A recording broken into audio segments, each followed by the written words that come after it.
Assalamualaikum warahmatullahi wabarakatuh, Bapak Ibu sekalian yang berbahagia. Mudah-mudahan walaupun dengan penuh persiapan yang saya coba semaksimal mungkin ya, tapi ala kulli hal ada beberapa hal yang menyebabkan setelah ini tidak berjalan dengan baik. Mohon maaf sebelumnya. Baik Bapak Ibu sekalian, kita langsung saja. Kita akan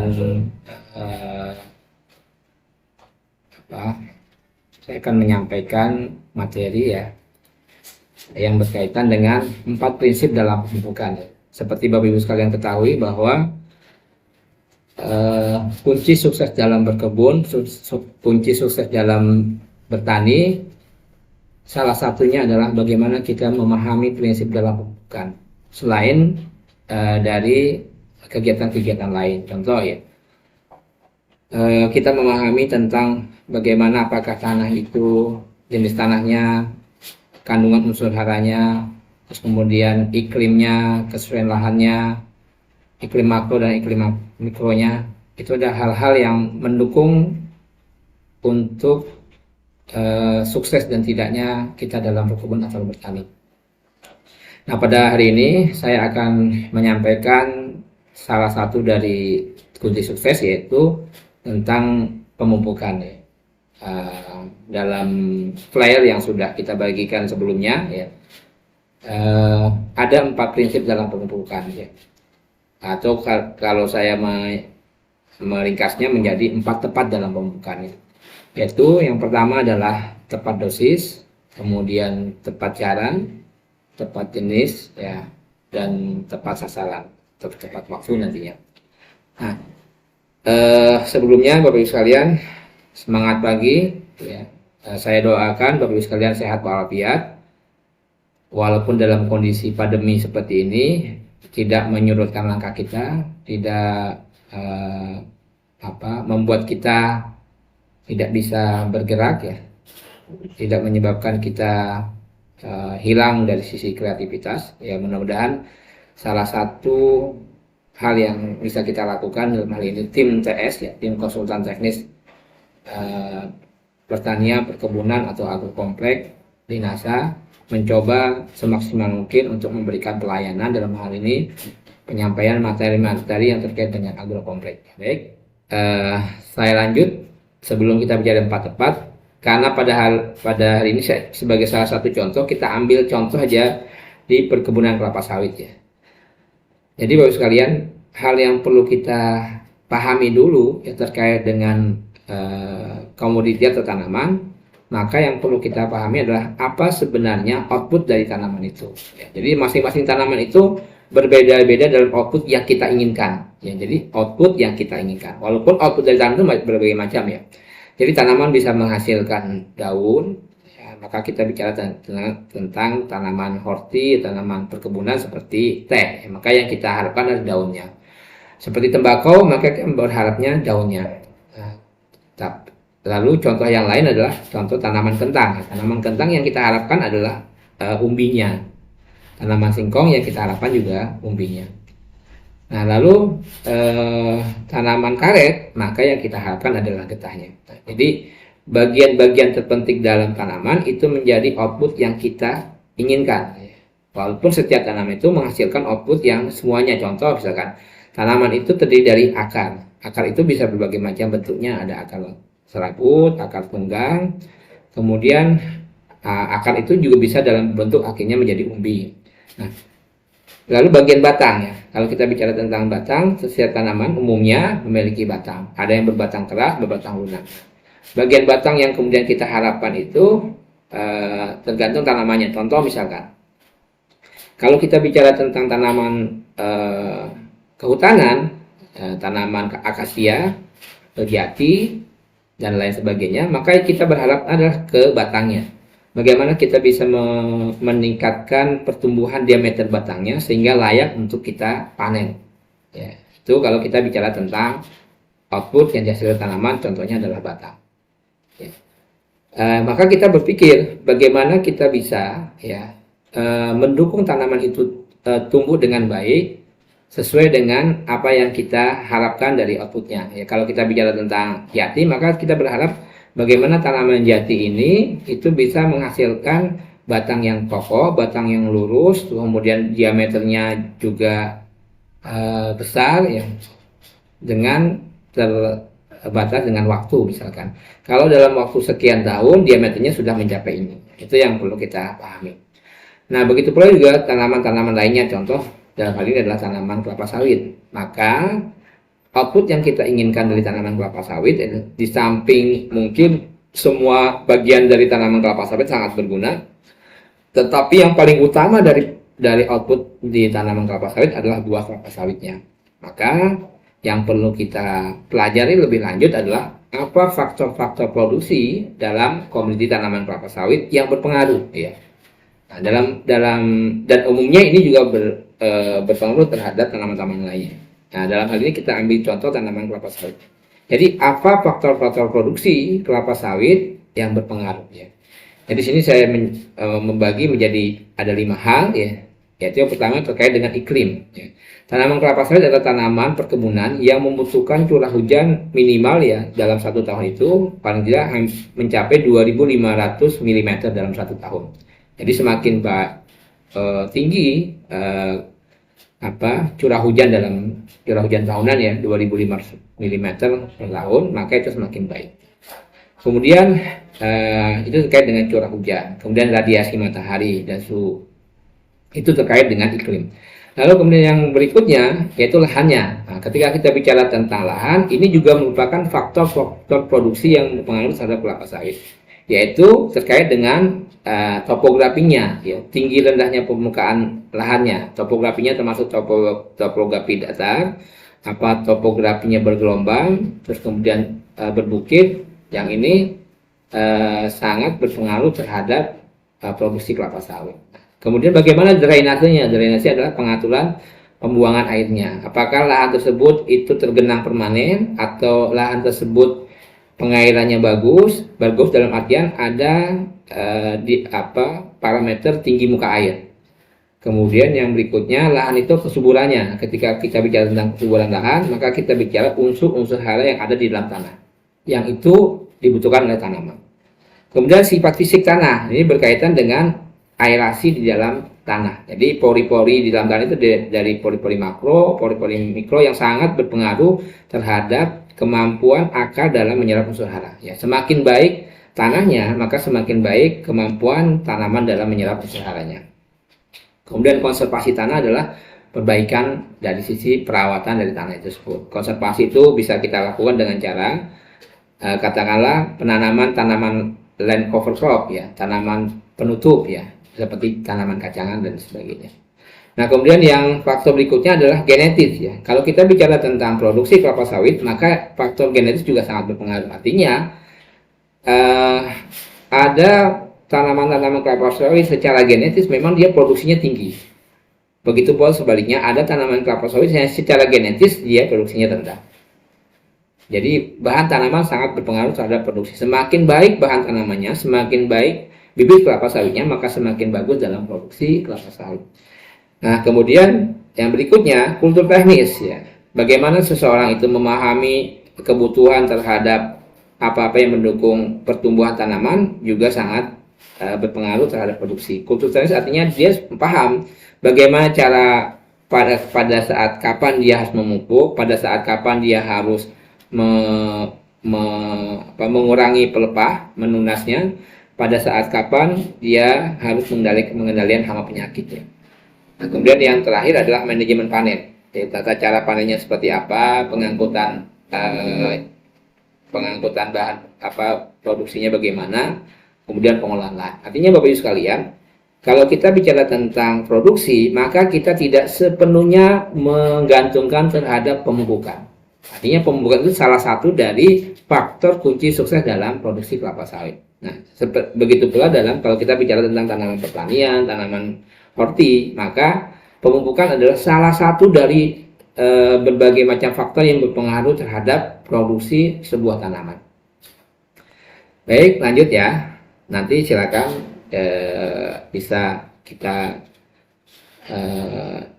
sambung dengan diskusi di chat, monggo.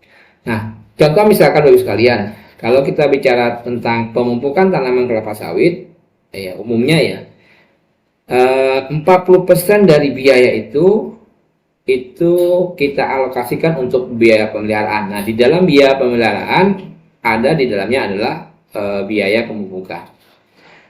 Nah, pemupukan menjadi salah satu kunci pencapaian potensi produktivitas sebuah komoditi tanaman, di samping dari yang sudah saya sampaikan tadi. Ya, ada 5 faktor yang lainnya.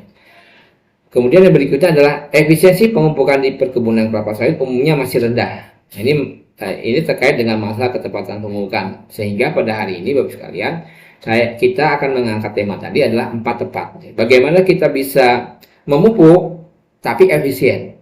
Bagaimana kita memupuk tapi bagaimana kita memupuk dan hasil pemupukan yang kita lakukan itu benar-benar berpengaruh positif terhadap tanaman yang kita usahakan. Jangan sampai kita sudah mengalokasikan biaya beli pupuk mahal, tapi kemudian produktivitas tidak selaras dengan biaya yang kita keluarkan. Kita berharap kita sudah mengalokasikan biaya untuk pemupukan, kemudian produksi mengalami peningkatan. Jangan sampai sebaliknya.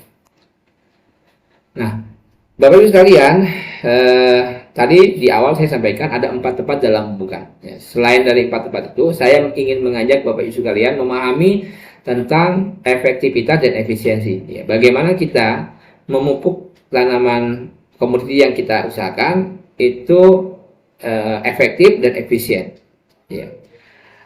Dan untuk mendukung efektivitas dan efisiensi dalam pemupukan itu ada 6 faktor. Yang pertama adalah kita memahami dulu jenis pupuknya.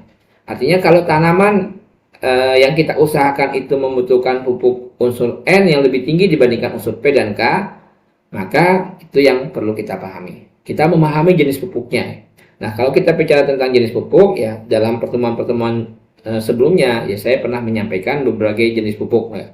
Jenis pupuk itu bisa dibedakan berdasarkan bahannya. Jenis pupuk itu bisa dibedakan dari bahan utamanya, ya. Atau jenis pupuk itu bisa dibedakan dari bahan penyusunnya. Kita mengenal ya, pupuk tunggal dan pupuk majemuk, ya.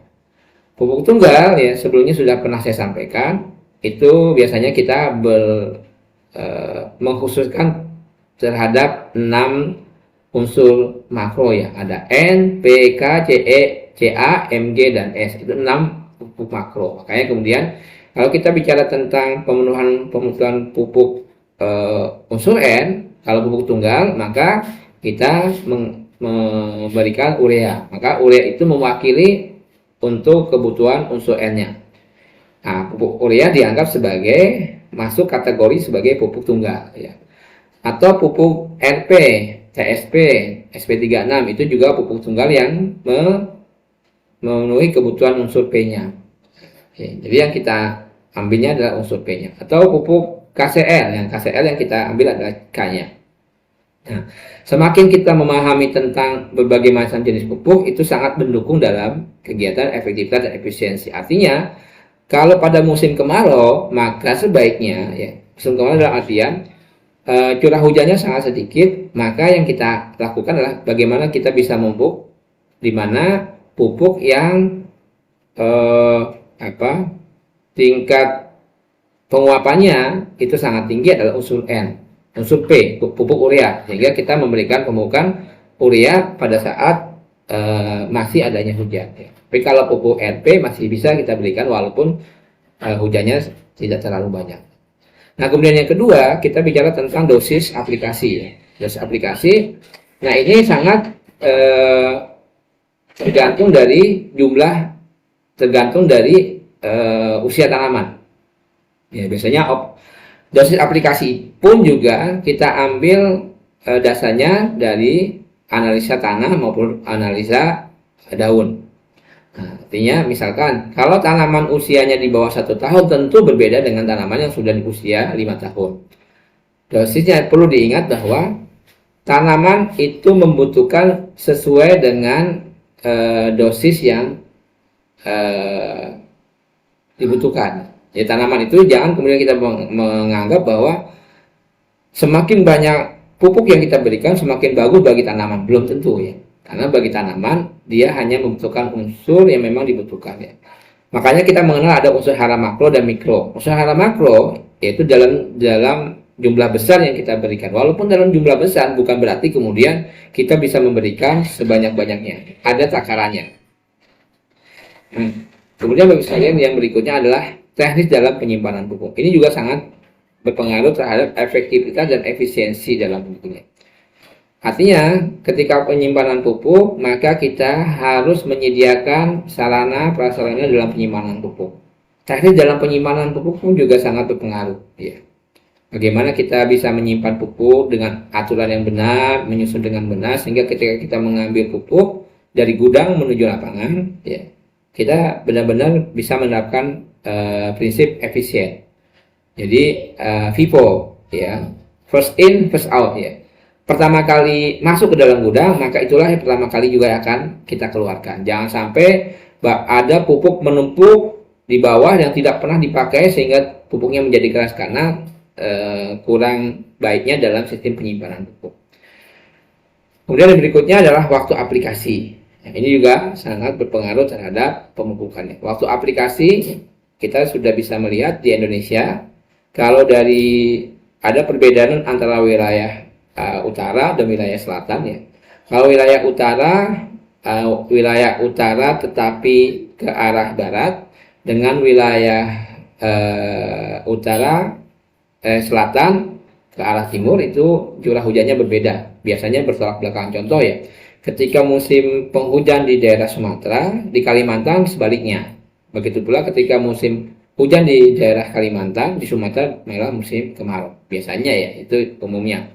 Sehingga Bapak Ibu sekalian, cara aplikasi kita bisa mengambil dasar jumlah curah hujan atau juga mengambil dasar berdasarkan bulan-bulan hujan pada suatu wilayah. Ya, misalkan kalau di daerah Jawa kita mengenal istilah Okmar ya, Oktober Maret berarti adalah masa-masa memasuki musim kemarau ya.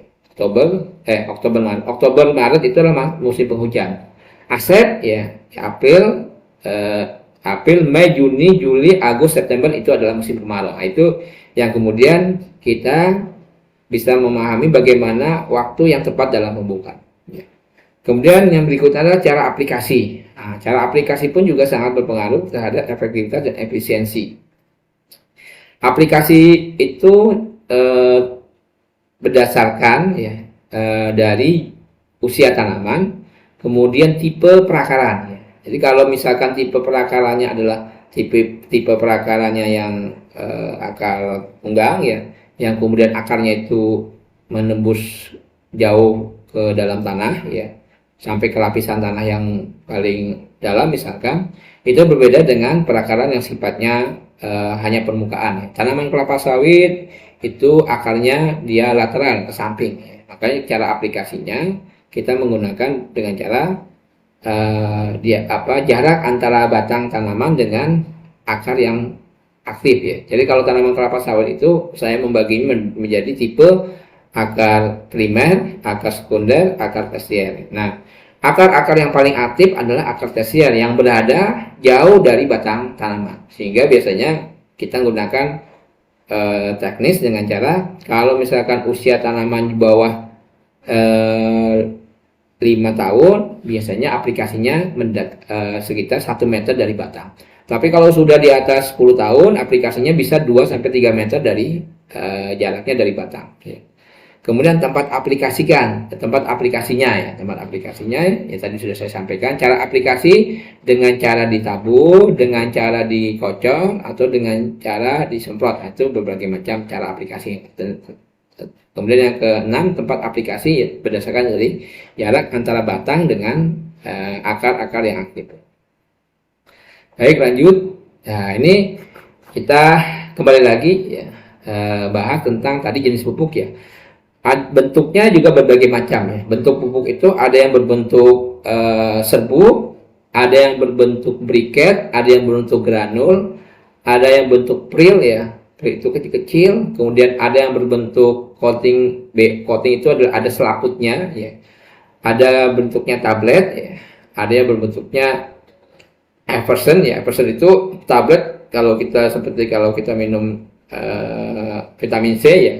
Kita kasih di air nanti kalau bersentuhan dengan air, tablet itu semakin lama semakin luruh ya, dan akhirnya larut dalam air. Itu yang tablet yang sifatnya Eversen. Nah kemudian tadi sudah kita jelaskan ya dosis pembubukan. Dasar dari dosis pembubukan adalah hasil analisa daun dan analisa produksi yang dibuat oleh Departemen Riset perusahaan. Ya. Jadi Bapak Ibu sekalian ya, bisa dasar untuk menentukan dosis sebuah pembubukan yaitu berdasarkan analisa daun dan analisa tanah ya. Analisa daun dan analisa tanah ya. Misalkan kalau setelah kita analisa, caranya bagaimana analisa daun ya? Kita ambil daun ke-17. Bagaimana cara ngitungnya? Itu ada rumusnya. Itu jadi rumusnya 1 itu adalah daun pertama. Kita ambil dari daun yang sudah membuka. Daun yang sudah membuka kurang lebih 50% ya. Tajuk yang daun permuda yang sudah membuka kurang lebih dari 50%, maka kita anggap adalah urutan daun pertama. Lalu ke bawahnya itu daun ke-9.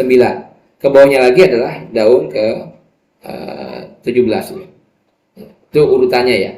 Urutannya yang kita mengambil daun ke-17. Nah, dari daun ke-17 itu nanti kita ambil sampel ya. Pelepahnya, daunnya ya, kita gunting, lalu kita gunting kecil-kecil, kita open ya.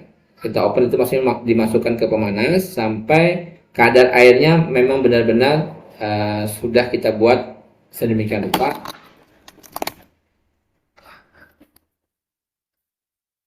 Ya.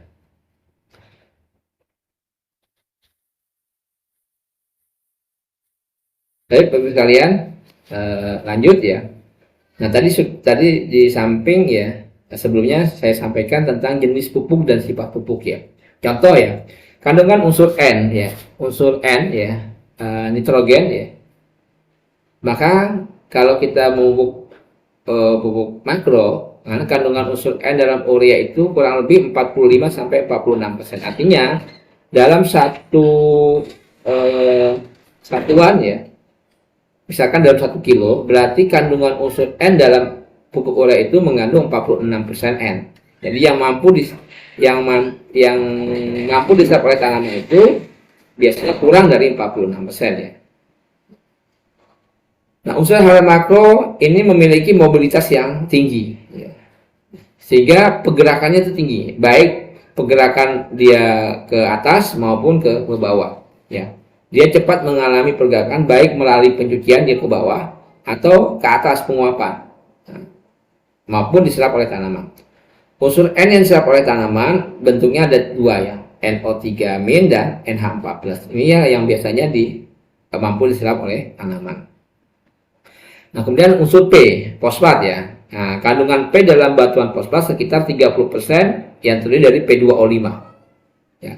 Kandungan unsur hara makro yang memiliki mobilitas sedang. Ya, jadi N itu mobilitasnya tinggi, jadi pergerakannya tinggi, sedangkan unsur hara makro P ini yaitu dia memiliki mobilitas sedang.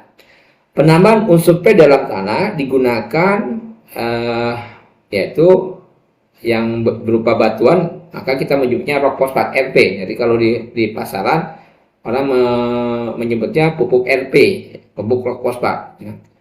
Sifat larutan dari batuan fosfat ini lebih ditentukan oleh jenisnya, akan tetapi secara umum batuan fosfat memiliki sifat kelarutan yang rendah. Artinya kalau kita pupuk P, kita tabur, dia sangat lambat diserap oleh tanaman. Tapi kalau kemudian kita campur dengan air, ya itu, dan kita tambahkan dengan pupuk NASA, ya, yang punya kemampuan dalam melarutkan unsur P, maka penyerapan unsur P lebih baik ya. Jadi kehadiran pupuk organik NASA itu bisa mempercepat ya kelarutan unsur P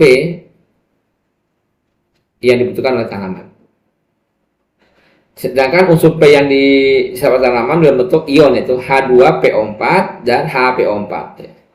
Nah, Bapak Ibu sekalian, yang membedakan keunggulan dari pupuk NASA adalah pupuk yang kita berikan ke dalam tanah, yang dibutuhkan tanaman itu sudah berbentuk ion, sehingga sudah mampu langsung diserap oleh tanaman. Tapi kalau pupuk-pupuk yang lain, dia masih berbentuk berikatan, ya. Jadi belum berbentuk ion, sehingga perlu ada proses lebih lanjut. Ya. Nah, kemudian unsur K, kalium, jenis pupuk dan unsur kalium, orang akan menyebutnya potasium, yang diambil dalam unsur pupuk KCl atau MOP itu kandungan unsur K-nya. Ya, jadi kandungan unsur K-nya mengandung 60% K2O. Dan sama seperti pupuk fosfat, ya. Ini merupakan unsur hara makro yang memiliki mobilitas sedang. Ya, mobilitasnya sedang, ya. Kemudian unsur K yang diserap oleh tanaman dalam bentuk ion itu K+, ya. Nah, KCl yang ditambahkan dalam tanah dapat diaplikasikan ke areal piringan tanaman dengan cara ditabur merata di permukaan tanah setipis mungkin sesuai dengan dosis rekomendasi.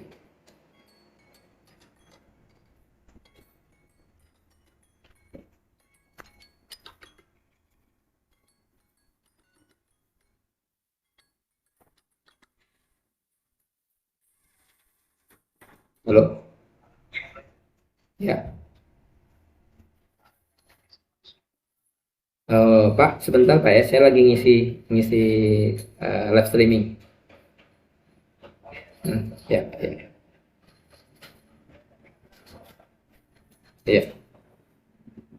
Baik, lanjut Bapak Ibu sekalian ya. Jadi yang berikutnya unsur Mg, magnesium ya. Biasanya yang kita sering dengar itu dolomit ya. Dolomit ya, ini adalah unsur hara magnesium. Kalau dia MgO ya, dia mengandung 27% MgO kalau di kisilit ya. Jadi memang kandungan unsur Mg di kisilit lebih tinggi dibandingkan unsur Mg di dolomit. Nah, kapan kita mengaplikasikan kisilit dan kapan kita mengaplikasikan dolomit? Nah, ini juga penting Bapak sekalian. Jadi kalau di lahan-lahan yang memiliki memiliki pH yang sangat rendah, contohnya di lahan gambut, lahan pasang surut, maka pupuk yang tepat untuk kita aplikasikan adalah dolomit, ya. Bukan kisilit ya. Karena apa? Kalau sama-sama mengandung unsur Mg, tapi senyawa pengikutnya yang berbeda.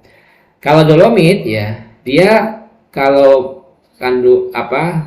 kadar pH-nya rendah, kehadiran dolomit bisa menstabilkan pH ya, dari yang misalkan 4 menjadi 5, 5 menjadi 6. Jadi ada dua hal yang kita pahami, bahwa dolomit di samping memberikan tambahan unsur Mg kepada tanah yang kemudian diserap oleh tanaman, dolomit juga memiliki kemampuan meningkatkan pH tanah yang pH-nya yang tadinya 4 menjadi 5. Itulah kemampuan dolomit. Nah, sedangkan kisilit Bapak Ibu sekalian, dia mengandung Mg ya, lebih tinggi dibandingkan dolomit. Tapi kisilit itu ada senyawa pembawanya, ada sulfur di situ. Nah, kalau ada sulfur, maka yang lebih tepat untuk kita aplikasikan adalah di daerah-daerah yang kandungan pH-nya sudah bagus ya. Di tanah-tanah mineral itu bagus menggunakan kisilit. Karena apa? Karena kandungan Mg-nya lebih tinggi. Ya. Apalagi di lahan-lahan yang produksinya sudah tinggi, maka kehadiran Mg penting. Tapi kalau kita berikan kisilit di daerah lahan gambut, pasang surut, maka dampak positifnya itu lebih rendah dibandingkan dampak negatifnya. Ya, kenapa dampak negatifnya lebih tinggi? Karena dia ada senyawa pembawanya, ada sulfurnya. Sulfur itu di tanah-tanah lahan pasang surut itu akan bisa menurunkan pH. Yang tadinya pH-nya sudah 5, kehadiran kisilit bisa menyebabkan pH menjadi turun. Padahal salah satu faktor ya kemampuan tanaman dalam menyerap unsur hara adalah baiknya pH. pH-nya sekitar 5,5 sampai 6,5 adalah pH optimal. Oke, Bapak sekalian, unsur Mg bukan unsur hara makro yang penting bagi tanaman ya. Nah, dia dibentuk dalam Mg2+ ya. Kekurangan unsur Mg di dalam tanah dapat ditambahkan dolomit atau kiselit ya. Dolomit memiliki sifat kelarutan yang rendah. Sehingga teknis dalam pemurnian ya sebaiknya lebih bagus ya kalau misalkan ada air di situ, bagus ya dengan cara dicampur dengan air, lebih bagus ya. Nah, kemudian yang ini adalah unsur hara mikro, unsur hara boron ya. Bapak sekalian minta izin ya, saya sampaikan dulu hal-hal yang paling penting yang dibutuhkan oleh tanaman, unsur-unsur yang biasanya sering kita perlukan ketika kita ingin meningkatkan produksi ya. Unsur B, unsur boron adalah unsur hara mikro yang dibutuhkan dalam jumlah sedikit tapi penting ya. Artinya inilah yang kemudian kita mengenal teori minimum leakage ya. Artinya kehadiran unsur B adalah dia dibutuhkan tapi dalam jumlah yang sedikit, tapi harus ada ya. Kalau misalkan tanaman itu unsur hara mikro yang berupa boron tidak ada, maka akan menyebabkan dampak yang signifikan terhadap produksi. Ya. Kemudian penambahan unsur B ya bisa ditambahkan dengan pupuk HGFB ya, diaplikasikan ke piringan dengan cara disebar merata di permukaan tanah setipis mungkin. Nah, ini Bapak sekalian, ini ada slide ya tentang hara terangkut tanaman ya. Bentar ya, saya cek dulu apakah FB-nya jalan ya.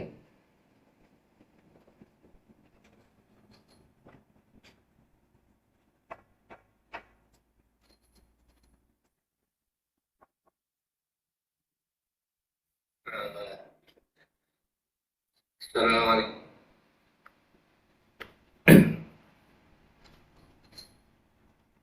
Baik, lanjut Bapak sekalian.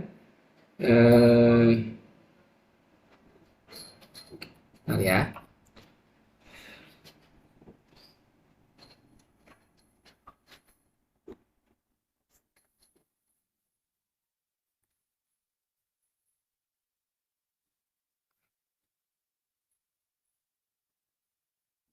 Oke, mungkin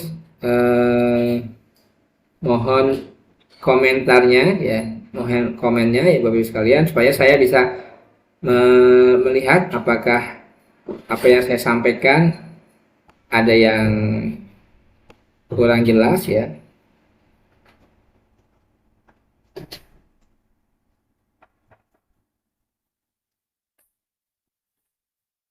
Oke, lanjut ya Bapak sekalian. Ya, lanjut ya.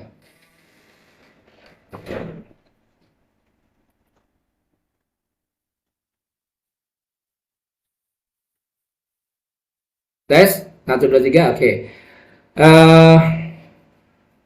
Jadi hara terangkut panen. Jadi Bapak sekalian, kalau kita bicara tentang produksi, maka kita harus punya pemikiran dan bahwa apa yang dimasukkan ke dalam tanah lalu kemudian diserap oleh tanaman dan menghasilkan output, dan kemudian outputnya itu hasilnya kita panen dan panen itu dibawa keluar lokasi, misalkan kita kirim ke pabrik, maka tentu saja kita perlu menyeimbangkan ya.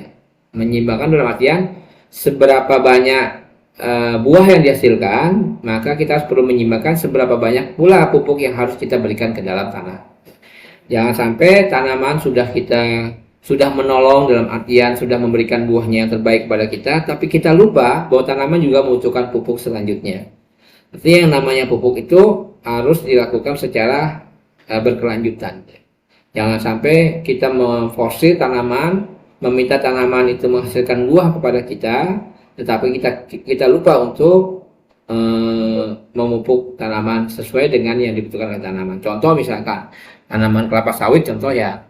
Artinya kalau misalkan produksinya sudah di atas 2 ton per hektar per bulan atau 24 ton per hektar per tahun, maka jumlah pupuk yang kita berikan juga harus sesuai dengan hasil produksi yang sudah dihasilkan tahun sebelumnya.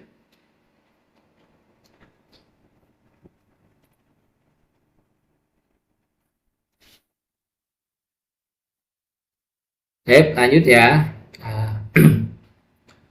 Nah, sekarang kita bicara tentang tadi penyimpanan pupuk seperti yang sudah saya sampaikan sebelumnya. Ini dilihat ya, ada gambar di sini ya, ada penyimpanan pupuk ya. Kalau pupuknya bagus penyimpanannya, Assalamualaikum warahmatullahi wabarakatuh. Selamat pagi.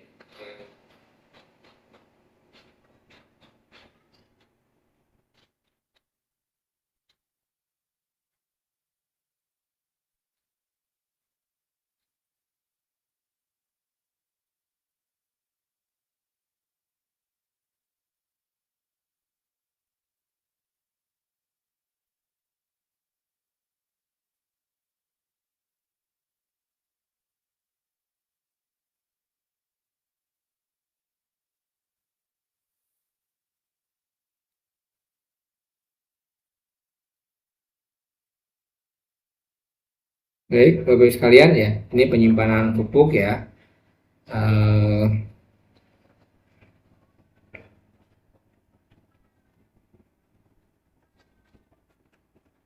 Inilah cara penyimpanan pupuk yang benar ya, dengan cara disusun ke bawah ya, disusun dengan prinsip FIFO, first in, first out ya. Pertama kali masuk ke dalam gudang, maka pertama kali yang harus dikeluarkan ya. Sehingga kita harus bisa memperkirakan berdasarkan susunan pupuknya, di bagian mana pupuk itu akan kita aplikasikan, udah kita tentukan, di bagian ini besok akan kita pupuk, kebutuhannya adalah 5 ton, maka kita susun, sudah kita persiapkan ya, bahwa first in, first out ya. Jangan sampai ada pupuk yang sudah menumpuk berbulan-bulan, bahkan sampai bertahun-tahun, yang tidak pernah diaplikasikan karena salahnya dalam penyimpanan pemupukan. Nah, berikutnya adalah waktu aplikasi. Ya, waktu aplikasi adalah contoh Bapak sekalian ya, aplikasi pada tanaman belum menghasilkan ya. Ada tanaman baru ya. Kalau tanaman baru kita kategorikan sebagai tanaman belum menghasilkan. Tanaman belum menghasilkan, contoh ya, tanaman belum menghasilkan tahun pertama, maka aplikasinya dengan cara berdasarkan periode per 3 bulan. Jadi dalam setahun kurang lebih ada 4 kali aplikasi pemupukan. Tanaman belum menghasilkan umur 2 tahun, ya itu kita aplikasikan 4 bulan sekali atau 3 kali dalam setahun. Nah, waktu pemupukan pada tanaman belum menghasilkan, selain ditentukan oleh umur, bulan setelah tanam juga harus diperhatikan curah hujan yang mencukupi. Ya. Pada tanaman menghasilkan, ini contohnya tanaman kelapa sawit ya. Pada tanaman menghasilkan, frekuensi aplikasinya ada sebagai berikut ya. Kita gunakan dengan cara semester ya. Semester 1 dan semester 2, sehingga dalam 1 tahun 2 kali dalam aplikasi. Untuk tanaman yang akan diremajakan, replanting ya, ini perlu diingat ya. Saya beberapa kali kunjungan ke daerah Sumatera, Kalimantan, untuk wilayah-wilayah yang tanaman ditanam pada tahun 90 ya, atau tahun 2000-an ya. Ini sudah kalau tahun 90 rata-rata sudah masuk ke replanting. Replanting itu artinya menanam kembali tanaman yang sudah tua, dianggap sudah tidak produktif, sehingga tanaman tuanya kita ganti dengan tanaman yang masih baru. Nah, teknisnya adalah tanaman yang akan kita replanting ya, maka 3 tahun sebelum replanting dipupuk hanya sekali. Nah, ingat ya, ini adalah makanya kemudian kita menyebutnya adalah efisiensi dan efektivitas. Jadi kita sudah merencanakan 3 tahun sebelum kita merencanakan replanting, misalkan ya, tanaman tahun 2020 misalkan, atau tanaman tahun 2000 ya.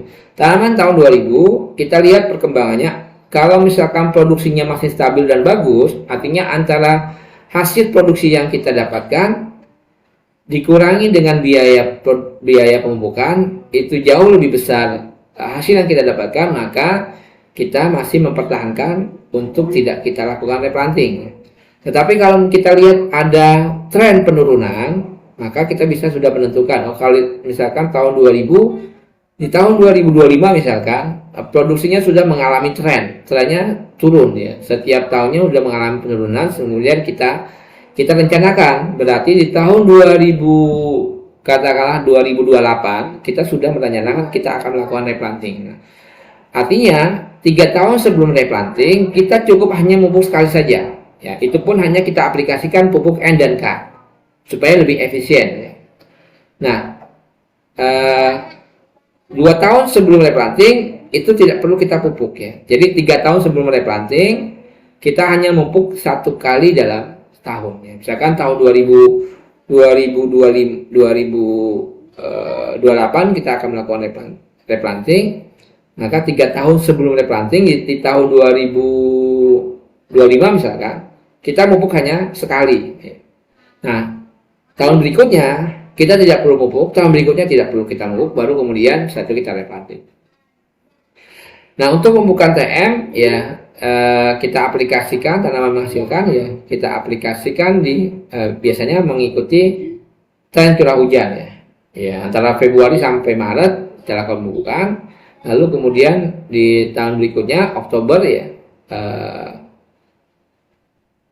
kita selesaikan paling nggak di bulan September sampai Oktober untuk pemupukan yang kedua. Nah lalu kemudian cara aplikasi salah satu kunci sukses dalam pemupukan itu cara aplikasinya. Pada tanaman belum menghasilkan dan tanaman TM sampai dengan umur 5 tahun, jadi dari TBM 1 sampai TM 2 ya, maka cara kita aplikasikan dengan cara apa? Disebar merata di dalam piringan secara melingkar ya. Jadi tidak dibenarkan menabur pupuk terputus-putus ya, 1/2 atau 1/3 dari lebar piringan. Ya, jaraknya bagaimana? Ya, jaraknya kalau di usia TBM-nya semakin besar tanamannya, maka jarak pemupukan semakin menjauh dari batang. Ya, semakin tua tanaman, ya, jarak pemupukan dari batang semakin menjauh ya. Disarankan agar aplikasi pupuk N dan urea diberikan dalam waktu yang hampir bersamaan. Jadi kalau kita memupuk, boleh antara unsur N dan P diberikan bersamaan. Karena untuk meningkatkan efisiensi serta efikasinya, efek sinergi antara N dan P. Demikian pula dengan waktu aplikasinya. Ya, jadi Bapak Ibu sekalian, kalau kita ingin memupuk N sama urea, bagus diberikan secara mendekati atau secara bersamaan plus pupuk NASA ya. Jadi pupuk kalau tadi dari TBM 1 biasanya nanti kita gunakan super NASA granul ya. Lalu kemudian pada saat sudah masuk TBM 3 baru kita sudah gunakan power nutrisi ya. Nah, lalu kemudian Bapak Ibu sekalian, selang waktu aplikasi antara pupuk urea dan MOP kita aplikasikan semester 1 dan semester 2 berkisar antara 3-4 bulan. Contoh misalkan kita memupuk urea di bulan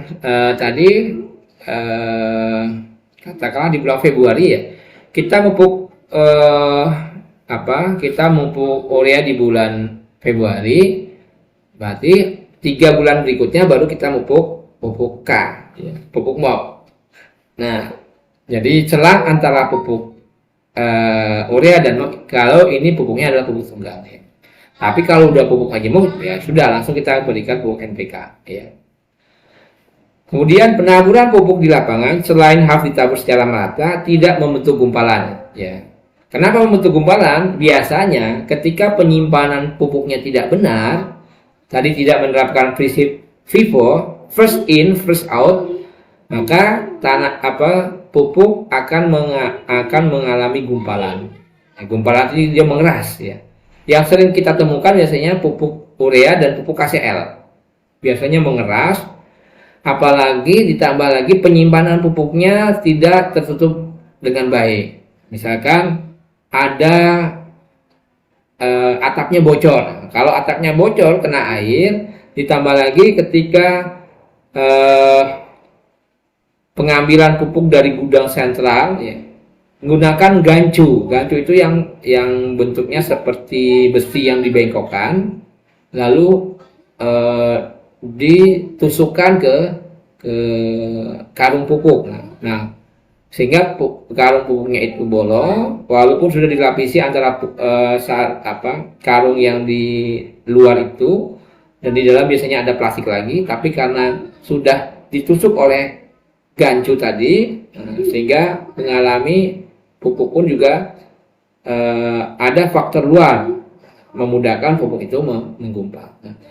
Nah, untuk mengantisipasi tidak terjadinya gumpalan, biasanya nanti ada tenaga kerja yang khusus ya memecahkan gumpalan. Jadi gumpalan itu dipecahkan dulu sehingga ketika dibawa ke lapangan tidak ada lagi gumpalan yang terjadi.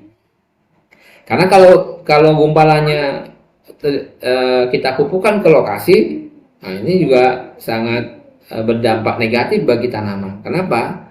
Harusnya tanaman itu mendapatkan pupuk sesuai dengan dosisnya atau sesuai dengan tadi cara pupukkan dengan cara setipis mungkin. Tapi kalau gumpalan, jadi nanti ketika pupuk kita berikan tidak bisa langsung diserap oleh tanaman. Bahkan yang paling ekstrimnya gumpalan itu ada yang mengamankan. Ya, mengamankan artinya orang datang ke lokasi ada pupuk nih. Ya, pupuknya gumpalan, udah tinggal masukkan ke karung, sudah selesai dibawa ke lokasi lain. Nah, sekarang kita bicara tadi ya. 4 tepat dalam bukan, tepat dosis, tepat cara, tepat sasarannya. Tadi sudah kita bahas sebenarnya ya.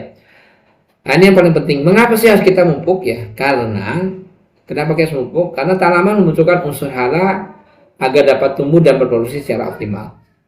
Dan tanah, ya, selain menyediakan unsur hara, tanah juga berfungsi sebagai media tanam ya. Salah satu media tanam adalah tanah. Karena media tanam itu bisa berbagai macam, bisa berupa air yang kita menggunakan tanaman hidroponik. Nah, tanah memiliki keterbatasan dalam menyediakan unsur hara. Karena apa?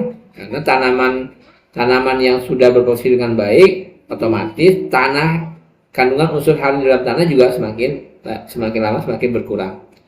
Nah, hara di dalam tanah itu akan hilang atau berkurang yang disebabkan oleh banyak faktor seperti tercuci, terangkut panen, ya, dan terimobilisasi. Mengembalikan hara yang hilang akibat panen atau menguap atau run up, tercuci, terimobilisasi dalam jaringan tanaman agar tanaman dapat tumbuh dan berfungsi secara optimal. Nah, ini jaringan ini alur ya. Alurnya bagaimana hara itu bergerak ya. Mulai dari lahan ya masuk ke dalam sistem tanah. Sistem tanah maksudnya di situ ada pori-pori hara makro, pori-pori hara mikro, pori-pori makro, pori-pori mikro, atau kemudian masuk ke dalam sistem tanah. Nah, lalu ada sistem atmosfer, misalkan terjadinya hujan, adanya radiasi sumber matahari, ada kelembaban, suhu, angin yang sangat berpengaruh terhadap di dalam sistem tanah maupun sistem tanaman. Jadi kita bayangkan hara itu ada di dalam tanah, masuk ke dalam tanah, ya, berkelindan atau bersinergi di dalam tanah, lalu kemudian tanaman yang dari akar, tanaman mengambil unsur hara di dalam tanah melalui akarnya, perakaran masuk ke dalam sistem tanaman, dari akar masuk ke batang, dari batang masuk ke daun, terjadinya fotosintesis, terjadinya fotosintesis, dari fotosintesis bisa menghasilkan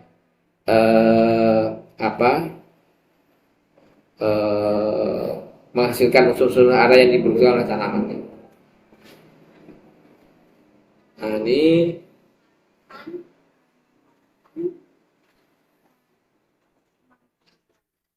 hara terangkut panen ya. Ini contoh Bapak sekalian.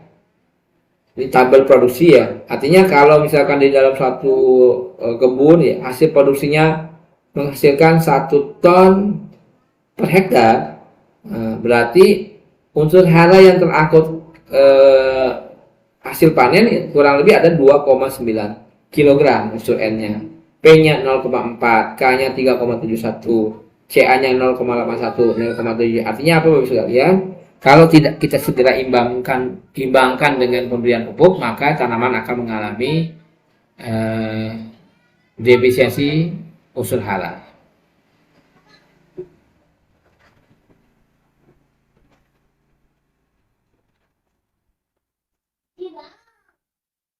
Ini ada teori siklus hara pupuk, sudah pernah saya sampaikan ya. Jadi Bapak Ibu sekalian bayangkan ya, kalau kita berikan pupuk ke dalam tanah, baik pupuk N, baik pupuk K, baik pupuk P,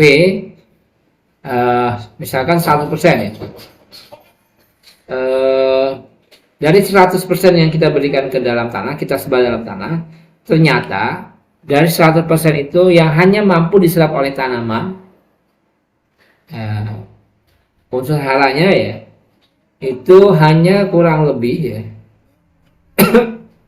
20%, 12% lah saya. Ya.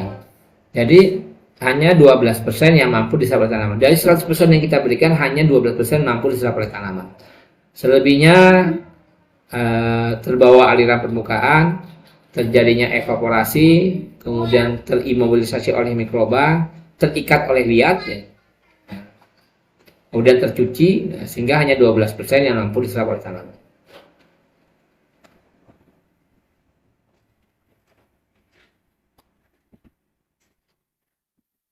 Nah, ini kita bicara pupuk hara mikro ya. Jadi Bapak sekalian, CU, MG, ya, MG itu pupuk hara, MG itu makro ya. Jadi makro itu N, P, K.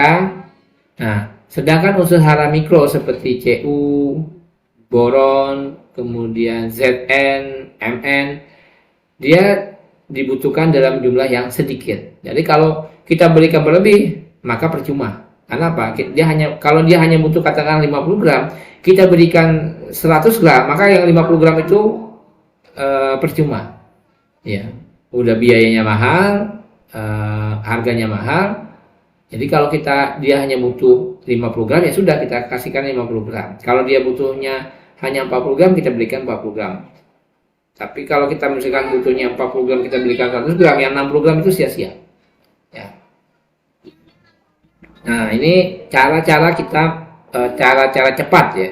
Cara-cara cepat mengetahui tanaman ini kekurangan unsur hara apa ya. Jadi contohnya ada gambarnya Bapak sekalian ya. Ada rasio N per K, daun terlalu tinggi. Jadi kalau terjadinya strip ya, white strip namanya. Jadi di dalam daun itu terjadi garis menguning ya, seperti memanjang ya. Ini menunjukkan bahwa rasio N-nya tidak berimbang. Ya. Nah, jadi kalau rasio N-nya tidak berimbang, tanamannya patah ya, patah di pelepahnya. Jadi kalau kita ngelihat pelepahnya patah-patah, ya, salah satunya kemungkinan rasio N dan K-nya tidak berimbang. Rasio N-nya tidak berimbang, ya, terlalu tinggi N-nya. Ya. Terlalu tinggi N-nya, sehingga sekalian ingat, kalau kita memberikan unsur N-nya terlalu banyak, maka kemungkinan tanamannya, daunnya bisa terjadi patah pelepah. Ya. Makanya kemudian pemberian unsur N itu disesuaikan dengan usia tanaman. Ya, jangan sampai kita memberikan urea unsur N-nya tinggi ya.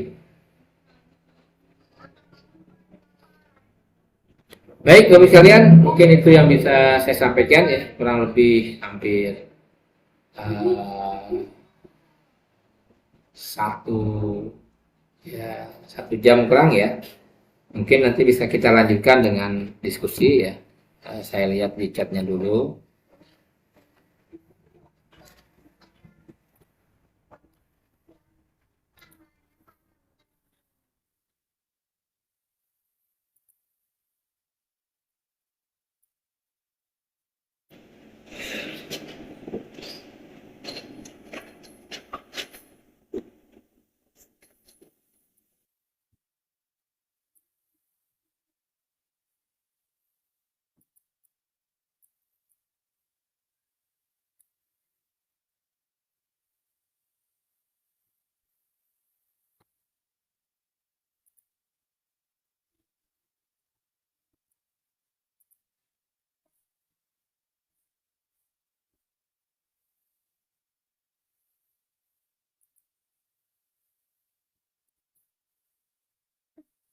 Belum.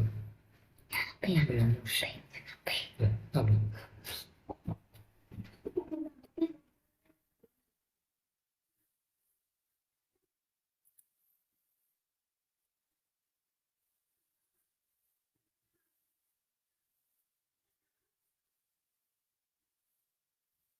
Tes. Baik, Bapak sekalian. Eh,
Belum. Udah belum.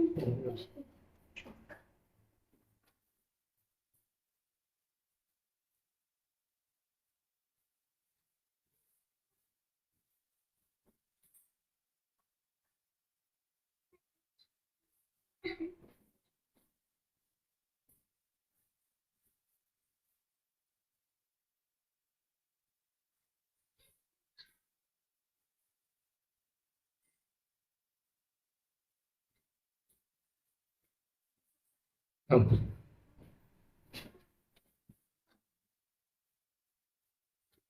Nah,